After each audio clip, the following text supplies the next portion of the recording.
Hello everyone, आज के session में हम सिंधु घाटी की सभ्यता से रिलेटेड 75 बहुत ही महत्वपूर्ण प्रश्नों को सॉल्व करेंगे।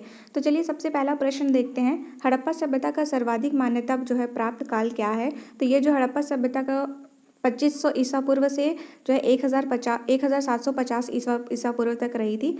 प से जो है अगर हड़प्पा लास्ट में प आ रहा है तो प से ध्यान रख लेंगे 25, तो 2500 ईसा पूर्व से शुरू थी। सिंधु घाटी की सभ्यता निम्नलिखित में से किस सभ्यता के समकालीन नहीं थे? तो ये जो है ग्रीक की सभ्यता के समकालीन नहीं थी, बाकी जो तीनों ऑप्शन दिया इसके समकालीन थी। सिंधु घाटी की सभ्यता कहाँ तक विस्तृत थी? तो पंजाब, राजस्थान, गुजरात, उत्तर प्रदेश, हरियाणा, सिंध और बलूचिस्तान, इन सभी में विस्तृत थी, यानी फैली हुई थी। सिंधु घाटी की सभ्यता में घोड़े के अवशेष कहाँ से मिले हैं? तो जो घोड़े के अवशेष थे वो सुरकोटिदा से मिले, और सुरकोटिदा जो था वो ये स्थल जो गुजरात में था। गुजरात में बहुत सारे ज़्यादा स्थल मिले हैं। सिंधु घाटी स्थल कालीबंगन जो है किस प्रदेश में है? तो ये जो है कालीबंगन राजस्थान में है, और कालीबंगन जो है वो घग्गर नदी के किनारे, जिसको सरस्वती नदी भी कहते थे। अगला प्रश्न है, निम्नलिखित में से किस पदार्थ का उपयोग हड़प्पा काल की मुद्राओं के निर्माण के रूप में जो किया जाता था? तो सेल खड़ी का उपयोग किया जाता था इसके निर्माण में। हड़प्पा सभ्यता जो है किस युग की थी? तो यह जो है कांस्य युग की थी। यहाँ पे जो कांस्य यानी ब्रॉन्ज एज इसको कहते हैं, तो ये चीज़ ध्यान रखिएगा। सिंधु घाटी सभ्यता के लोगों का मुख्य व्यवसाय क्या था? तो यहाँ के लोगों का मुख्य व्यवसाय जो था वो व्यापार था। हड़प्पा सभ्यता के निवासी थे, तो हड़प्पा सभ्यता के जो निवासी थे वो शहरी थे। सिंधु सभ्यता के घर किसके बनाए जाते थे? तो पकी हुई ईंटों के बनाए जाते थे। हड़प्पावासी किस वस्तु के उत्पादन में सर्वप्रथम थे? तो ये जो है कपास के उत्पादन में सर्वप्रथम थे। निम्नलिखित जो है विद्वानों में से हड़प्पा सभ्यता का सर्वप्रथम खोजकर्ता कौन था? तो दयाराम साहनी ने सबसे 1921 में हड़प्पा की खोज की थी, खुदाई की थी। अगला प्रश्न है कि सिंधु सभ्यता का पतन नगर यानी बंदरगाह कौन सा था? तो ये है लोथल, गुजरात में। लोथल जो है भगवा नदी के किनारे था। पैमानों की खोज ने यह सिद्ध कर दिया कि सिंधु घाटी के लोग माप और तोल से परिचित थे। यह खोज कहाँ हुई थी? तो यह खोज है लोथल में, यानी गुजरात में की गई थी। हड़प्पाकालीन समाज किन वर्गों में विभक्त था? तो विद्वान, योद्धा, व्यापारी तथा और श्रमिक रूप में जो है इनका ये विभक्त था। देखिए, जो ब्राह्मण, क्षत्रिय, वैश्य और शूद्र, हम ये जो विभाजन है ये बाद में आया था, वैदिक काल में आया था। अगला प्रश्न है कि सिंधु सभ्यता का सर्वाधिक उपयुक्त नाम क्या है? तो सिंधु सभ्यता को जो है इसे हड़प्पा सभ्यता भी बोला जाता है। क्यों? क्योंकि सबसे पहले जो है हड़प्पा जो है जगह ही खोजा गया था, इसकी खुदाई की गई थी सबसे पहले हड़प्पा, तो इसीलिए इसे हड़प्पा सभ्यता भी कहा जाता है। निम्नलिखित में से कौन सा या से लक्षण सिंधु सभ्यता के लोगों का सही चित्रण करते हैं? तो उन जो है पहला ऑप्शन दिया हुआ है कि उनके विशाल महल और मंदिर होते थे, तो ये तो बिल्कुल गलत है। वे देवी और देवताओं दोनों की पूजा करते थे, ये सही है। वे युद्ध में घोड़ों द्वारा खींचे जाने वाले रथों का प्रयोग करते थे, तो ये बिल्कुल गलत है। ऑप्शन हो जाएगा ए। हड़प्पा सभ्यता की खोज किस वर्ष की गई थी? तो हड़प्पा सभ्यता की खोज 1921 में दयाराम साहनी द्वारा की गई थी। हड़प्पा सभ्यता के बारे में कौन सी जो है उक्ति सही है? तो ये उन्हें अश्वमेध की जानकारी थी, ये तो बिल्कुल गलत है। गाय उनके लिए पवित्र थी, गाय से परिचित ही नहीं थे ये लोग। उन्होंने जो है पशुपति का सम्मान करना आरंभ किया था, ये बिल्कुल सही है। ऑप्शन सी हो जाएगा सही आंसर। अगला है कि हड़प्पा के लोगों की सामाजिक पद्धति जो है क्या थी? तो ये उचित समतावादी के थे। सिंध का नखलिस्तान या फिर बाग हड़प्पा सभ्यता के किस पुरास्थल को कहा जाता है? तो यह मोहनजोदड़ो को कहा जाता है। हड़प्पा सभ्यता के संपूर्ण क्षेत्र का आकार किस प्रकार का था? तो ये त्रिभुजाकार था। आपको स्थल एक जो है जो कौन कौन से स्थल किन किन नदियों के किनारे थे इसको मैच करना है। तो हड़प्पा रावी नदी के किनारे था, मोहनजोदड़ो सिंधु नदी के किनारे, लोथल भगोर नदी के किनारे, कालीबंगा घग्गर नदी के किनारे। देखिए, कालीबंगा अगर कभी भूल जाते तो ऐसे ध्यान रखिएगा, बंगा यानी बंगला घर एक ही जैसा है ना, या तो कहीं बंगला कहिए या तो घर कहिए, तो घर से बनाएंगे घग्गर। लोथल यानी कोई जो है थक गया है, कैसे? भाग भाग के। लोथल थक गया है भाग भाग के, तो भागने से हो जाएगा भगवा नदी। और हड़प्पा और मोहनजोदड़ो तो इम्पॉर्टेंट है ही।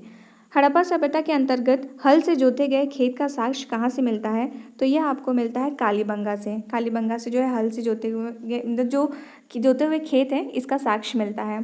सिंधु सभ्यता की ईंटों का जो अलंकरण है किस स्थान से मिला है? तो आपका ऑप्शन हो जाएगा कालीबंगा। कालीबंगा राजस्थान में है। मोहनजोदड़ो कहाँ स्थित है? तो मोहनजोदड़ो जो है आपका स्थित है सिंध में। ये जो सिंधु सभ्यता का वृहद स्नानागार पाया गया है मोहनजोदड़ो में आपका सही ऑप्शन हो जाएगा।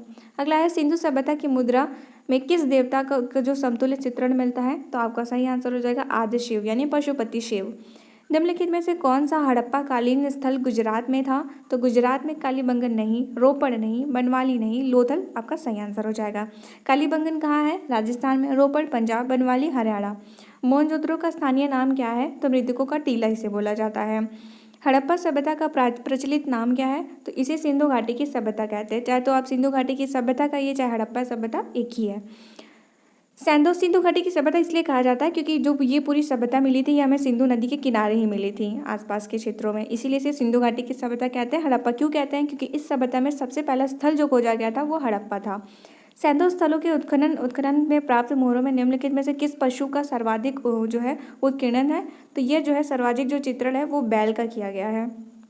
अगला प्रश्न है सिंधु सभ्यता का कौन सा स्थल भारत में स्थित है, तो कौन सा स्थल है, यह है लोथल जो कि गुजरात में। बाकी जो हड़प्पा और मोहनजोदड़ो ये दोनों पाकिस्तान में पड़ते हैं प्रेजेंट टाइम में। भारत में खोजा गया सबसे पहला पुराना शहर था, तो भारत में नहीं, इसको कर दीजिएगा, सिंधु घाटी सभ्यता में खोजा गया सबसे पुराना शहर था हड़प्पा। अगला प्रश्न है कि भारत में चांदी की उपलब्धता के प्राचीनतम साक्ष्य कहाँ से मिलते हैं, तो ये है हड़प्पा से। एक्चुअली चांदी वगैरह का क्या किया जाता था, इंपोर्ट किया जाता था, मंगाया जाता था। सिंधु सभ्यता के बारे में कौन सा कथन असत्य है, आपको बताना है, तो आपको ऑप्शन हो जाएगा नगरों में नालियाँ की सुदृढ़ व्यवस्था थी। हाँ, तो यहाँ नालियाँ काफ़ी अच्छे से मैनेज की जाती थी, नालियाँ जो होती थी यहाँ की प्रॉपर ढकी हुई होती थी। व्यापार और वाणिज्य जो उन्नत दशा में था, बिल्कुल सही था। लोथल से बहुत ज़्यादा ही व्यापार किया जाता था विदेशों में। मातृ देवी की उपासना की जाती थी, बिल्कुल सही है। लोग लोहे से परिचित थे, तो ये बिल्कुल गलत हो जाएगा। तो यहाँ के लोग जो है सिंधु घाटी सभ्यता के लोग लोहे से परिचित नहीं थे। अगला प्रश्न है, आपको मैच करना है कि आपको दिया गया सिंधु सभ्यता का जो उत्तरी सीमा, दक्षिणी सीमा, पूर्वी और पश्चिमी सीमा आपको बताना है। तो इसको देखिए, इसको याद करेंगे, बहुत ही आसान ट्रिक है। मान लेते हैं इसको हम एक दिशा उत्तर दक्षिण पूर्व और पश्चिम कैसे ध्यान रखेंगे। मैड का मतलब क्या होता है, पागल, MAD मैड, और यहाँ पे लगा लेंगे S। तो M से हो जाएगा सबसे उत्तरी सीमा थी जो थी वो मांडा जम्मू कश्मीर में, आलमगीरपुर, A से आलमगीरपुर यूपी में, दायमाबाद महाराष्ट्र में, और जो है सुतकांगीडोर यहाँ ये कहाँ पे, पाकिस्तान में, पाकिस्तान के बलूचिस्तान में। तो ये चीज़ ध्यान रखिएगा, मांडा, आलमगीरपुर, उसके बाद दायमाबाद और फिर सुतकांगीडोर। आप हमेशा इधर से आइएगा, ठीक है। तो इस हिसाब से आप मैच कर लीजिएगा। देखिए, सिंधु सभ्यता का उत्तरी सीमा मांडा, दक्षिणी सीमा दायमाबाद, बिल्कुल सही है, एक के साथ एक मैच होता जा रहा है। पूर्वी सीमा आलमगीरपुर और पश्चिमी सीमा क्या है, सुतकांगीडोर बलूचिस्तान में। अगला प्रश्न है, मांडा किस नदी के किनारे स्थित है, तो मांडा जम्मू कश्मीर में है, और ये जो है सिंधु घाटी सभ्यता का सबसे उत्तरी हिस्सा है, सबसे उत्तरी भाग है, और ये चिनाब नदी के किनारे स्थित है।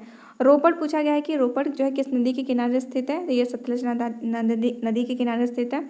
हड़प्पा में एक उत्खनन जो है उन्नत जल प्रबंधन प्रणाली का पता चला है, तो ये कहाँ से पता चला है, धौलावीरा से। इसको कैसे याद रखेंगे, जल प्रबंधन प्रणाली जो पता चला है, तो देखिए जल यानी पानी जो पानी से हम लोग क्या करते हैं, फर्श वगैरह धुलते हैं, तो धुलने से धौलावीरा, ध्यान रखिएगा। हड़प्पा की मिट्टी के बर्तनों पर सामान्यतः किस रंग का उपयोग किया जाता था, यानी उस टाइम के जो मिट्टी के बर्तन होते थे उसे अक्सर लाल रंग से कलर किया जाता था, रंगा जाता था। सिंधु सभ्यता निम्नलिखित में से किस युग में पड़ता है, तो यह आदि ऐतिहासिक काल में यानी प्रोटो हिस्टोरिकल पीरियड में पड़ता है। सिंधु घाटी सभ्यता की विकसित अवस्था में निम्नलिखित में से किस स्थल से घरों में कुओं के अवशेष मिलते हैं, तो यह मिलते हैं आपको मोहनजोदड़ो से। मोहनजोदड़ो से बहुत सारी चीज़ें मिलती हैं, जैसे पूरा जो पुरोहित आवास है, घर में कुआं तो पूछा ही गया है, विशाल स्नानागार, अन्नागार, सूती वस्त्र, और यहाँ की सड़कें जो होती थी बहुत ही चौड़ी चौड़ी होती थी, पशुपति शिव की जो है मूर्ति वगैरह, और कांस की नर्तकी, ये सारी चीज़ें जो है यहाँ से मिली हैं। अगला प्रश्न है कि सिंधु घाटी सभ्यता को खोज निकालने में जिन दो भारतीयों का नाम जुड़ा है वो कौन थे, तो वे थे दयाराम साहनी और राखलदास बनर्जी। दयाराम साहनी ने क्या किया, 1921 में जो है हड़प्पा की खोज की थी, और राखलदास बनर्जी ने 1922 में यानी ठीक एक साल बाद मोहनजोदड़ो की खोज की थी। अगला प्रश्न है कि रंगपुर, जहाँ हड़प्पा का समकालीन सभ्यता थी, हड़प्पा की जो है समकालीन सभ्यता थी, वो कहाँ पे है, उसका हमें उसकी लोकेशन बताना है। तो ये जो है सौराष्ट्र में, गुजरात में। देखिए गुजरात में बहुत सबसे ज़्यादा अगर स्थल पूछे कि कहाँ पे मिले थे, तो वो हो जाएगा सौराष्ट्र यानी गुजरात। और बहुत इसमें बहुत ही ज़्यादा इंपॉर्टेंट है, जैसे हो गया धौलावीरा, सुरकोटदा, रंगपुर और लोथल। ये 4 लोकेशन जो है बहुत ही ज़्यादा इंपॉर्टेंट है। अगला है प्रश्न, हड़प्पा और एवं मोहनजोदड़ो की जो है पुरातत्विक खुदाई के प्रभारी थे, तो ये आपका हो जाएगा सन जॉन मार्शल। निम्नलिखित में से किस पशु की आकृति जो मुहर पर मिली है, जिससे ज्ञात होता है कि सिंधु घाटी एवं मेसोपोटामिया की सभ्यताओं के मध्य व्यापारिक संबंध थे? तो आपका ऑप्शन हो जाएगा बैल।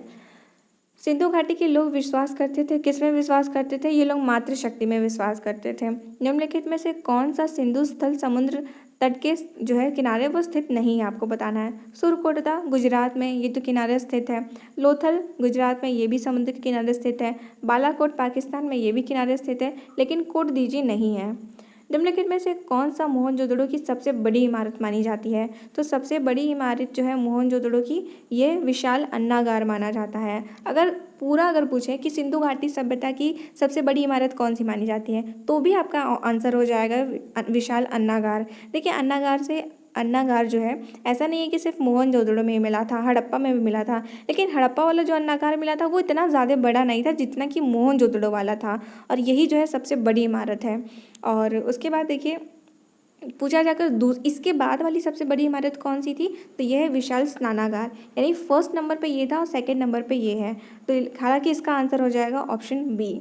अगला प्रश्न देखते हैं, हड़प्पाकालीन लोगों ने नगरों में जो है घरों के विन्यास के लिए कौन सी पद्धति अपनाई थी? तो ग्रिड पद्धति अपनाई थी।